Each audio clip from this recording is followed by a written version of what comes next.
So, hello there, welcome back to the Wheels and Journeys YouTube channel.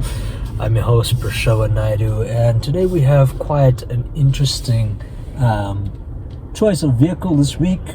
That is the Ford Puma. This happens to be the ST line Puma, so one can expect a lot more nicer amenities than the standard basic one, which I did drive a while back at the beginning of 2024, and the price of that at the time was 550 grand, and I must admit it was just ridiculously priced, and I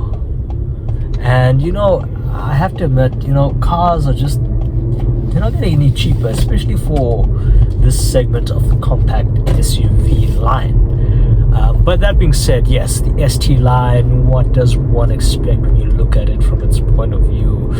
I think that we were late to the game in terms of getting this vehicle to our market, because this was already launched prior in the European markets way before. So anyways, Ford Puma ST line. Well, this one looks quite nice. In fact, I quite liked how everything has that smartness and that it looks good in the metal, which is great. It doesn't look odd, and dare I say, in the beginning, I have harped on this before, even in my car story, which you can read in the link below on the ST line. It looks a lot like the Maserati Grecale in front, which is so funny because of that distinct look to it. But anyways, I think it looks quite smart. Its overall look and profile to it, it has these lovely 18-inch alloy wheels, a nice grey hue, very smart to it, and obviously tinted windows just for that exclusive kind of look to it. But that's about it. Pricing of it, firstly, I just want to give that to you so you can process it. It's about 615,000 rand, which that's a lot of money, especially for the competitors and rivals in this category that one would expect, especially if new entrants like the Chinese vehicles. That's a Jaguar F-Type that just passed by and sounds mental.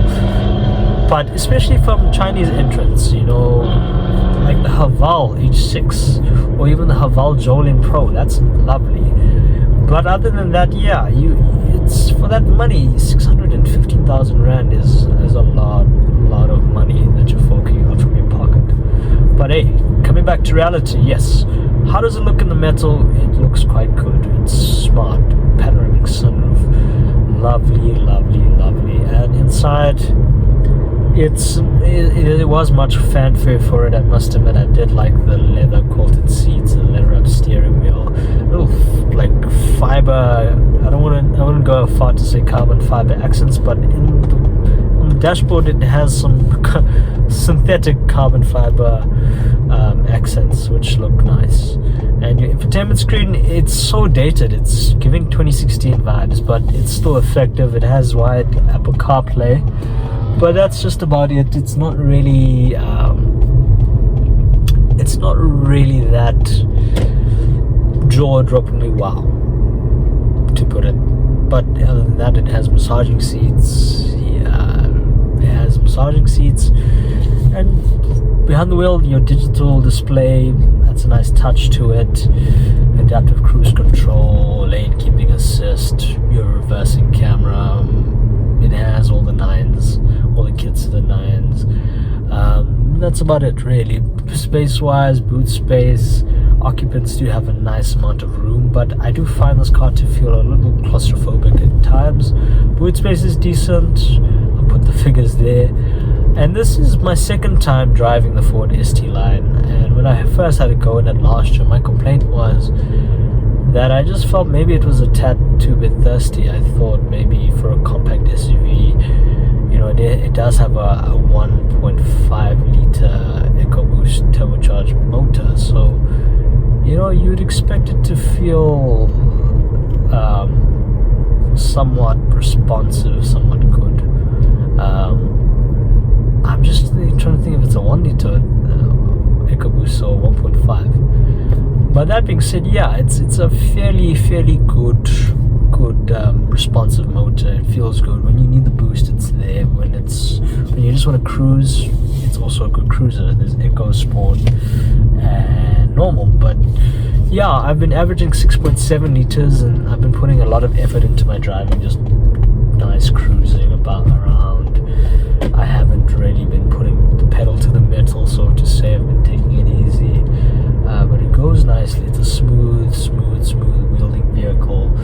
I think where it lacks is just some bits inside feel a bit terribly built. Like, I don't like the center console. This bit is a bit like shaky. It's not built well in place. Or even the center console, the armrest, I noticed when you open it, they just did a poor job of, like, it looks so out of place. It doesn't look good.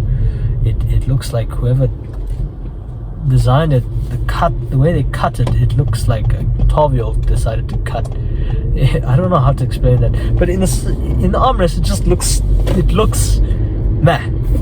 It looks like, yeah, I'll put the pictures there. I'll have to put the pictures there for you. But other than that, yes, the Ford ST line is nice, and it moves good. It feels good. It feels solid, and you put your foot down, and it goes, which is great. But on the open roads, yeah, 6.7 liters is what you can get from driving conservatively. So that being said, my full article review has everything in detail, as I like to explore those aspects there more so than the video. This is just a little teaser for you guys, so please do have a look at my article in the link down below, or you can listen to the radio insert that I did when I first had the Ford ST line last year. This is my second go in it, so I'm quite familiar with it. This time I've grown to like it more, and I like it. It's nice. And also the Bang & Olufsen sound system is a real hoot. I like that too. So yes, thank you so much for watching. Please do like, share, and subscribe to the Wheels and Journeys, and of course, stay tuned for more to come. Cheers.